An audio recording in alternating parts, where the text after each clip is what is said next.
Salut à tous et bienvenue sur Casa Milan. Défaite 2-0 du Milan sur le terrain de la Spezia ce soir. But de Maggiore à la 56e minute et but de Bastoni d'une belle frappe du gauche à la 67e. J'accueille ce soir Nico et Arco. Salut à vous. Ciao. Salut.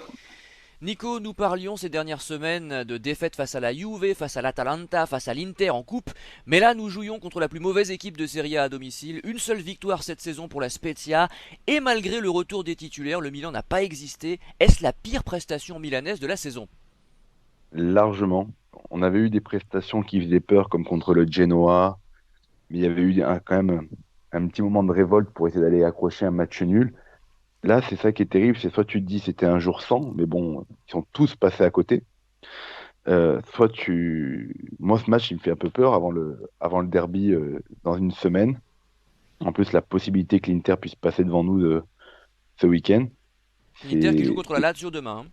ouais, donc c'est pas gagné. Et en plus, dans l'après-midi, on avait quand même appris la victoire du Napoli contre la Juve. Donc il y avait une possibilité de mettre la Juve à 10 points. Et je pense que les joueurs, peut-être comme les supporters, ils se sont imaginés que ce match il était peut-être déjà gagné d'avance. Et au final, on a pris, j'ai pas dire ouais, une leçon d'envie, parce que j'ai pas non plus vu techniquement une équipe de la Spezia incroyable, mais dans l'envie, ils nous ont marché dessus. Euh, le jeune Agudelo devant, j'avais l'impression que c'était le Alexis Sanchez de l'Udinese à ses débuts. Enfin, on n'a pas existé dans ce match. J'ai espéré qu'en deuxième mi-temps, on rentre avec de nouvelles initiatives. Et dès le début de la seconde période, on a vu on est reparti comme en première mi-temps. Voilà, une défaite amplement méritée. L'équipe qui avait le plus envie de gagner a gagné aujourd'hui. 2-0, une seule occasion réellement dans ce match, la tête de Mandzukic dans les arrêts de jeu, Et une de qui passe à Romagnoli à la côté. 30e juste à côté également, ouais. Ouais, voilà, mais franchement, sur coup de pied arrêté, hein, Ouais, voilà. ouais, toujours. Euh, Dans le jeu, rien. Comme tu as dit, la pire équipe de la saison à domicile, la Spezia, et nous, la meilleure équipe à l'extérieur. Enfin, aujourd'hui, je pense que ce match-là, il a fait perdre beaucoup d'argent aux paris sportifs. Alors c'est vrai qu'on a l'habitude d'équipes agressives en début de rencontre qui nous posent souvent des problèmes pendant 20-30 minutes maximum, sans forcément marquer d'ailleurs, et puis ensuite tout rentre dans l'ordre avec un Milan réaliste qui marque en contre ou sur penalty souvent. Et aujourd'hui, Erco, nos adversaires ont tenu le coup 90 minutes et ça a fait la différence. Oui, c'est la différence, mais enfin, comparé au match précédent, c'est ce qui me fait un petit peu peur parce que ça fait quand même deux trois matchs que je remarque ça, c'est que la mentalité, comment dire, le sentiment de révolte qu'on peut avoir quand on joue mal, ben on l'a plus. C'est 90 minutes. Aujourd'hui, c'était vraiment appuyé sur le fait que à aucun moment, vraiment à aucun, j'ai senti ne plus qu'un joueur avoir envie de gagner le match. Ils étaient là, les trois quarts, j'ai l'impression qu'ils marchaient, ils perdaient tous leurs duels. C'est que ce soit offensivement ou défensivement. On peut juste peut-être sauver deux joueurs. Hormis ça, toute l'équipe a été horriblement dégueulasse. Pioli n'a jamais su trouver la solution. Il n'a jamais, même tactiquement, j'ai pas l'impression qu'il a tenté quelque chose. Ces changements ont été un petit peu insipides aussi en fin de match, même si je pense pas que ça aurait changé grand-chose. Ça fait un match ou deux qu'on a l'impression qu'il y a un petit truc qui est, je vais pas dire cassé, mais qui est affaibli des points de vue mental. Est-ce que c'est de la pression? C'est puisqu'on commence quand même à arriver à une phase décisive après la fin de la saison. Tous nos matchs sont importants. Ici, avant, on partait avec un statut d'outsider. Maintenant, on est un peu plus favori. Donc, c'est aussi ça qui fait une pression en plus sur les épaules. Les médias qui rajoutent des couches aussi pour nous dire qu'on est favori aussi, ben, ça joue beaucoup. Donc, voilà, c'est peut-être, je pense que c'est aussi ça qui fait qu'on sait bien qu'on a une équipe avec des petites faiblesses au niveau de la pression, notamment quand il y avait le public. On pensait que ça pouvait venir de là, ben, ça peut se confirmer aussi aujourd'hui, parce que c'est même pas sportif aujourd'hui. Il y a pas, il y a, oui, ils ont été nuls sportivement parce que mentalement, ils n'étaient pas du tout dedans. C'est vraiment un match, je suis même pas sûr qu'on ait eu un tir cadré sur le match. C'est contre une équipe comme ça, c'est quand même aberrant. Ça a été dit dans les stats, c'est quand même enfin, 6 points à domicile cette saison pour Spezia. Donc, ne pas réussir à créer un minimum contre eux, c'est une honte. Donc, il y a un ou deux joueurs qui revenaient de blessure qu'on peut peut-être légitimement un petit peu pardonner. Mais voilà, c'est un échec collectif, c'est tout ce qu'on peut retenir, un échec collectif des joueurs et de l'entraîneur, Et simplement. c'est la quatrième défaite en 2 mois, enfin 2 mois en un mois et demi, En pardon, plus, depuis, ouais. depuis, enfin pour cette année civile en tout cas, alors qu'en début d'année, me semble-t-il, on avait perdu que contre Lille, sauf erreur de ma part, Nico. Exact, exact. Et moi, je voulais donc rebondir sur Pioli par rapport à ce que disait Erko. Alors, c'est vrai que moi, malheureusement, je fais les émissions, toutes celles qu'on perd, j'en ai pas raté une. Mais Pioli, aujourd'hui, comme a dit Erko, ben, quand l'équipe va mal, pour l'instant, dans les matchs où ça allait mal, il n'a jamais réussi à changer le cours d'un match par un coaching, par un changement, par un bon changement avec les joueurs qu'il a sur le banc, par une réorganisation tactique. Souvent, quand l'équipe a su, entre guillemets, revenir, c'est les joueurs qui, mentalement, sont revenus. Alors, c'est aussi peut-être, on peut pas lui enlever ce fait-là, mais en tout cas, quand vraiment l'équipe est dans le trou, bah, lui, il n'y arrive pas, il montre aussi ses limites. Euh, je veux dire, l'effet Dalot, 90 minutes aujourd'hui, quand tu sais que tu as Kaloulou qui, à la base, est un arrière droit. Je veux dire, Saponara l'a étouffé, l'a mangé, mais de A jusqu'à Z. oui, sachant que Saponara, franchement, c'est très compliqué comme joueur depuis quelques années. Et j'ai Pourtant, été, techniquement, c'est quelque chose, hein. bien sûr, bah, sur le deuxième but, c'est lui qui crée la faute, mais se faire passer à ce niveau-là, mais ça n'a pas été que ça. Il a perdu énormément de ballons, par exemple, Dalot. Laisser Çalhanoğlu aussi longtemps dans un match pareil. Çalhanoğlu, j'espère qu'ils vont pas l'oublier aujourd'hui quand il va falloir remonter dans le bus, parce que moi, je l'ai oublié sur le terrain. Mais il y a eu quoi d'autre? Franchement, et pareil, les deux, on a beaucoup parlé. Par exemple, Milan a fait le meilleur mercato en Italie. Mais il faudra parler quand même aujourd'hui de Meite Mandzukic. Alors c'est vrai que Tom, la dernière fois, disait, concernant d'autres joueurs, bien sûr, il disait qu'il fallait laisser un peu de temps parce que mais Mandzukic, il a 35 ans, il est là pour être bon tout de suite. Mandzukic, pour l'instant, la valeur ajoutée, on ne la voit pas. Il semble très fragile. Physiquement, c'est un joueur qui a besoin quand même, par rapport à son style de jeu, d'être à 100% physiquement. C'est un joueur qui est généreux dans l'effort et c'est un joueur qui peut-être aussi a aussi son âge. Et Meite, c'est un prêt avec option d'achat. Il est là pour apporter de la profondeur de banc. Et pour l'instant, bah, sur le deuxième but, Meite, je dirais, il venait de rentrer. Il a regardé, je crois qu'il s'appelle Ricci, celui qui a marqué le deuxième but. Il l'a regardé, Bastoni, pardon, Bastoni. Il l'a regardé armer sa frappe tranquillement. Pareil, Meite, c'est une grosse déception depuis qu'il est arrivé. T'en as la limite à te dire, est-ce que c'est pas mieux de remettre Krunic sur le terrain? Enfin, c'est une prestation qui fait extrêmement peur. Et comme tu dis, j'avais pas fait attention, mais c'est vrai que ça fait donc une quatrième défaite en un mois et demi. Et c'est peut-être pas anodin finalement. Erko, quelque chose à ajouter? Non, ça a été bien résumé, je crois. Donc, parce que autant les premières défaites, on pouvait justifier par des blessures et de Covid, etc. Et la qualité des Autant, adversaires, parce que jouer la Juve et et la Atalanta, oui, c'est pas la même chose, ouais. aussi. Donc, autant ici, non, Après, il faut il n'y a pas féliciter quand d'excuse. même cette équipe de la Spezia, qui s'est vraiment démenée du début à la fin, et qui techniquement a montré aussi de belles choses. C'est-à-dire que c'était pas qu'un défi physique opposé au Milan. Non, non, il y a eu des belles actions de jeu côté Spezia. Je parlais de Saponara, on peut parler de l'attaquant, hein, qui a été cité tout à l'heure par Nico, et puis dans l'entrejeu, ça marchait bien quand même, hein. Ouais, ça marchait bien, ça c'est sûr que ça a bien joué. Je sais plus comment c'était l'attaquant de Agüero, je sais plus quoi, qui avait un petit peu la tête dans le guidon, mais qui techniquement était quand même très bon, qui aurait pu nous tuer déjà dès le début de match si, au lieu de dribbler d'un jour, il avait frappé dans un boulevard qu'il aurait pu avoir. Mais voilà, c'est aussi ça. Mais par contre, il revient, voilà, c'est aussi ça l'importance que je dois, par exemple, aujourd'hui, peut-être faire rentrer en jeu des joueurs, peut-être du cru, comme Maldini, encore une fois, qui a peut-être eu envie de briller, de se montrer. Je comprends pas pourquoi il n'a pas tenté. Il n'avait quand même plus rien à perdre quand on sait que voilà, Mandzukic n'est pas encore en forme physiquement. On sait très bien que, voilà, qu'il n'aurait pas porté grand-chose. Donc, pour remplacer Léo, pourquoi ne pas tenter maintenant? Voilà, voilà, il y a des jeunes comme des Dortmund qui ont envie de croquer du ballon, de défendre leur club ou dans lequel ils ont été formés, mais ils n'ont pas encore l'occasion de le faire, même dans des moments comme ça. Je trouve ça dommage, quoi. Donc, voilà. Bon, Nico, je pense qu'il n'y aura pas de bons points ce soir. On va passer directement à la déception du match. Peut-être y en a-t-il plusieurs. Quel joueur as-tu choisi? Léao, parce que bon, j'aurais pu mettre Çalhanoğlu aussi, hein, mais qui a raté tous ses coups de pied arrêtés. Mais Léao, ça a été.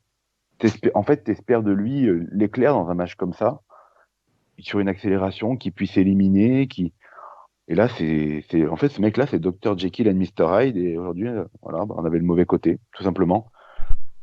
Bon, ça peut, pareil, c'est pas le seul non plus, hein, avoir eu un match sans, donc, vu qu'ils sont tous passés à côté. Mais ouais, quitte à en sortir un, je vais sortir lui. Est-ce qu'il va peut-être, ce match, est-ce que ça va permettre peut-être de dégonfler les têtes un petit peu, peut-être à certains comme lui, qui a été porté un peu au nu ces derniers temps? Je sais pas. Enfin bon, bref. Ouais, je mettrai lui en tout cas. Erko. Ben, j'ai quand même envie de sauver deux petits joueurs quand même. Je trouve qu'on ne peut pas taper sur Donnarumma aujourd'hui parce qu'il a quand même tenu la baraque assez longtemps. J'ai envie de dire que Romagnoli plutôt été bon aussi. Je trouve qu'il lui aussi a quand même sauvé quelques ballons. Il ne peut pas faire grand-chose sur les buts encaissés. Il fait une belle Il a passe été. décisive quand même sur le premier but. Bon, je sais pas s'il a on peut lui Oui, imputer mais le but parce qu'il fait ce qu'il peut. non, parce que il a voulu Il y a sauver un moment le aussi où ballon. il glisse en première mi-temps aussi. Ah, mais ça, il y a beaucoup de joueurs qui ont glissé. Hein. Je sais pas s'ils avaient choisi Ouais, les je bons pense que crampons, le mais des terrain deux était côtés, enfin surtout ouais. côté milanais, il y a énormément de glissades ce soir. Oui, donc bah, c'est ça, voilà, avec Glissade, on peut, voilà, je vais pas dire qu'on peut pardonner, mais on va dire que c'est compréhensible vu que ça a été le cas pour quasiment tout le monde. Bah, sur le premier but, c'est plus une tentative désespérée de sauvetage, que s'ils n'étaient pas là, on encaissait quand même. De toute façon, c'était un autre joueur, donc voilà, c'était plus de la malchance qu'autre chose. Mais pour moi, il était bon aujourd'hui, sans dire qu'il était exceptionnel, mais je pense que c'est ceux qui peuvent avoir la moyenne avec Donnarumma aujourd'hui. Et pour les mauvais joueurs, bah, j'ai l'impression que remettre 2 ans en arrière, j'ai envie d'en choisir deux, c'est Kessié et Kalanogu, quoi. J'ai revu les deux mêmes qu'on voyait avant, qui étaient mauvais, qu'on critiquait à longueur de semaine. Ben, aujourd'hui, on les a revus, on les a retrouvés. C'est peut-être pour un peu de nostalgie, ça fait peut-être du bien de les revoir comme ça, je ne sais pas, mais ils ont surtout, c'était quand même plus ancré sur Kalanogu, parce qu'il a quand même raté tout. Donc c'est, Après, il revient de pourtant, il y a blessure, des. hein. Faut quand même. Moi, Ouais, mais j'ai pas l'habitude de le il défendre, revient mais de les joueurs qui reviennent de blessure, toujours un peu difficile. je suis d'accord avec toi à ce niveau-là, mais pour moi, là, on peut plus dire ça sur Benacer. Sur Benacer, on voit qu'il est quand même, qu'il manque encore vraiment de condition physique. Mais Tchernobyl a quand même fait des bonnes rentrées auparavant. Donc, voilà, qu'il soit un peu transparent, etc. Ça peut arriver, mais rater tous tes contrôles et toutes tes passes et même tes phases arrêtées, il y a aussi un problème mental. Je pense que voilà, je sais pas, c'est peut-être pas encore le joueur qui peut, on dire, faire grimper l'équipe à lui tout seul quand ça va pas. Donc voilà, c'était décevant d'avoir comme ça. Maintenant, voilà, taper sur un ou deux joueurs, c'est compliqué parce qu'ils ont tous été mauvais globalement. Donc encore une fois, des points négatifs et des collectifs. Donc voilà, pour résumer, moi je terminerai comme ça. Je me demande en parlant de Çalhanoğlu si c'est sa quatrième ou cinquième saison au Milan, parce que c'est quand même un petit moment qu'il est là. Il faudra que je vérifie ça, parce que je sais qu'il a été très mauvais pendant 3 ans. L'année dernière, il est bien revenu après la Covid, et c'est vrai qu'il a fait plutôt un beau début de saison cette année avant sa blessure, même s'il y a eu quelques matchs sans. Bon, il faudrait qu'il revienne effectivement après sa blessure, là, qu'il reprenne du poil de la bête. Je suis pas très inquiet, hein. Je pense qu'il est sur la bonne pente, et tant qu'il n'y a pas le public, ça devrait aller. Nico, as-tu un joueur qu'on n'a pas mentionné, dont tu aimerais parler ce soir?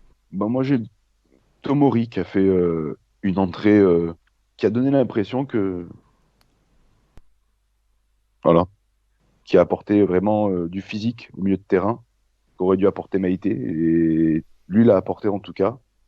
Et je l'ai trouvé, en tout cas, il s'est pas fait passer durant sa demi-heure où il a été sur le terrain.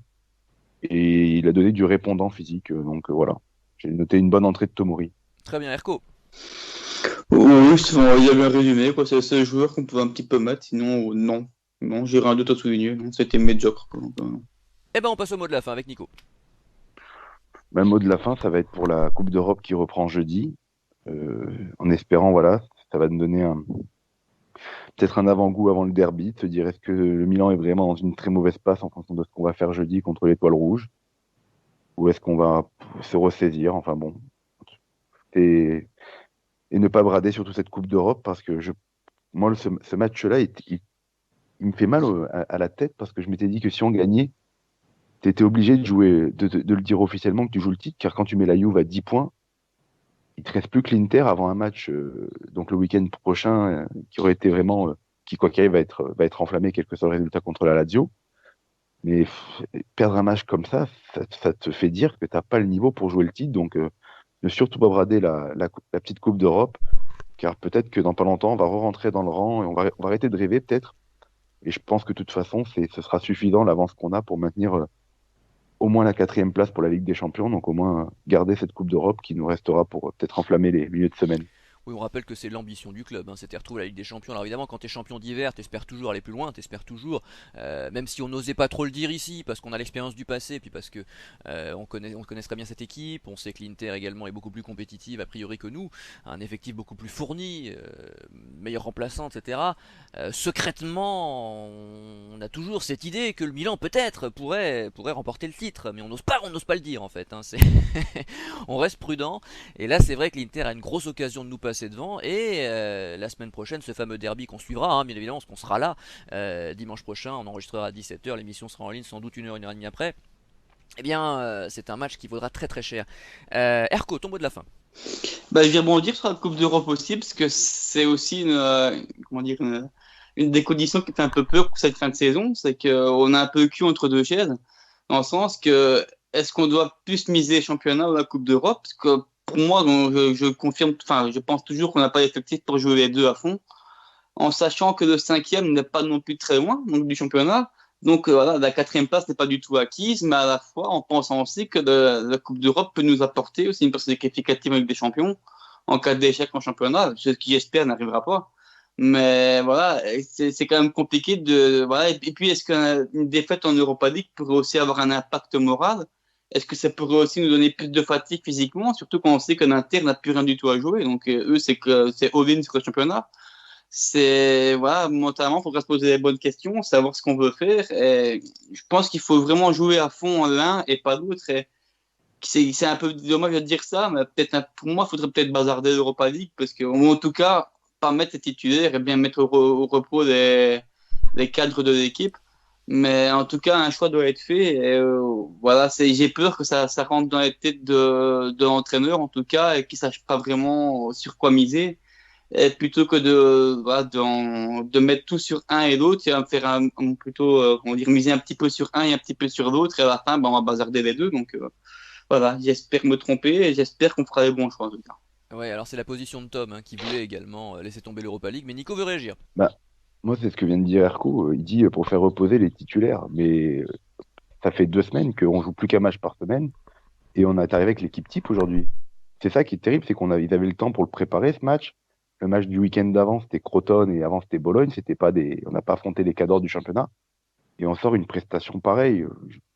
Alors que lorsqu'on était, entre guillemets, à bout de souffle en fin d'année, avec pas mal de cadres qui manquaient, on arrivait quand même avec les bons résultats et on va dire l'énergie des résultats positifs à créer quelque chose.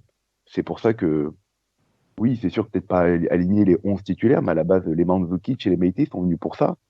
Donc, si on se fait sortir de la Coupe d'Europe, ils vont servir à rien, ces types. Hein. Et même aujourd'hui, quand Aogué il est rentré, je l'avais oublié qu'on l'avait dans l'équipe. Mais il est Il même y a quand pas même encore. validé pour l'Europa League, lui. Il est pas sur la Il est liste. même pas validé. Oui, et on lui a donné 5 minutes aujourd'hui, alors que peut-être c'est peut-être à lui qu'il fallait peut-être, je sais pas, enfin, je vais pas dire qu'il faut, quand tu perds 2-0, c'est sûr que c'est facile après de dire on aurait peut-être dû mettre lui. Mais en tout cas, quoi qu'il arrive, aujourd'hui, il y avait les titulaires. Ils avaient une semaine pour bien préparer ce match. On n'a même pas, on a pris aucun risque avec Benacer le week-end d'avant. Je dirais, au final, aujourd'hui, on arrive, on a l'impression que on a une équipe qui semblait soit, je pense même pas à bout de souffle, elle est arrivée en marchant. Donc c'est pour ça que le fait de dire ouais, il faut bazarder une compétition, si l'Europa League ça marche, je reste persuadé que ça va donner aussi pareil un allant pour le championnat en tout cas. Bon, petite précision pour ma part, lors de la dernière émission, j'évoquais les recrues des 3 derniers mercato et j'annonçais 2 Italiens pour 26 étrangers. Ce sont bien 2 Italiens, mais pour 28 étrangers ces 3 dernières années, soyons précis, pour évoquer ceux qui représentent donc le peuple milanais et sa ville. Voilà, nous nous retrouverons bien sûr dimanche prochain en fin d'après-midi pour analyser le derby de la Madonnina. Bonne semaine à vous, salut! Ciao. Salut!